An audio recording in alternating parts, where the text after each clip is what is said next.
শিক্ষক শিক্ষার্থীবৃন্দকে জানাই আমার আন্তরিক শুভেচ্ছা ও সালাম। আসসালামু আলাইকুম। আমি দামোদর বাজার গার্লস স্কুল অ্যান্ড কলেজের নবম শ্রেণীর শিক্ষার্থী তাফসিয়া তাবাসসুম। আপনাদের সবাইকে জানাই নজরুল জয়ন্তীর শুভেচ্ছা। আজ 24শে মে, আজকে সেই মহামানবের জন্মদিন, যিনি এক হাতে বাঁকা বাঁশের বাঁশি আর অন্য হাতে রণতুর্য নিয়ে আগমন করেছিলেন বাংলা সাহিত্যে। তিনি শুধু জাতীয় কবি নন বাংলাদেশে, তিনি বিদ্রোহী কবি, তিনি সাম্যবাদীর কবি, তিনি বেদনার কবি। তিনি কে বিদ্রোহী কবি বলা হয়? তিনি বিদ্রোহী কবিতা রচনা করেছিলেন বাংলাদেশের জন্য, উপমহাদেশের জন্য।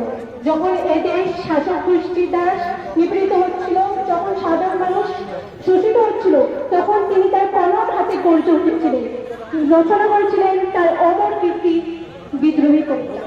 তার বিদ্রোহী কবিতা আজও আমাদের রক্তে আগুন ধরিয়ে দেয়। তিনার ওই বজ্রকণ্ঠী বলেছিলেন, আমি চির বিদ্রোহী বীর, বিশ্বজনীয় উঠিয়েছে কাজ চির উন্নতশীল। এমনকি শাসক গোষ্ঠীর কারাগারেও তাকে দমন করে রাখতে পারেনি। তিনি সেই কারাগারের বিরুদ্ধেও বিদ্রোহ করেছিলেন। তাই তিনি রচনা করেছিলেন তার ওই লৌহ কপট গানটি।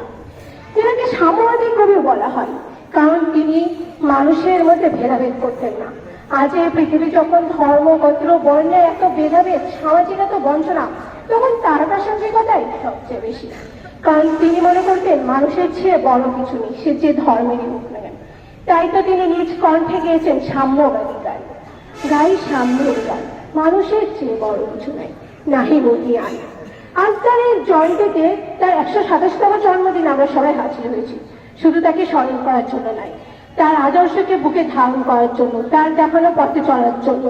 যেমন তিনি সব অন্যায়ের বিরুদ্ধে দাঁড়াতে বলেছেন আমাদেরকে, সব অন্যায়কে প্রতিরোধ করতে বলেছেন, তেমনি সমাজকে বৈষম্যহীন করতে বলেছেন।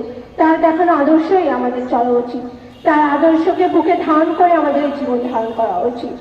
সবাইকে ধন্যবাদ। আসসালামু আলাইকুম। ধন্যবাদ।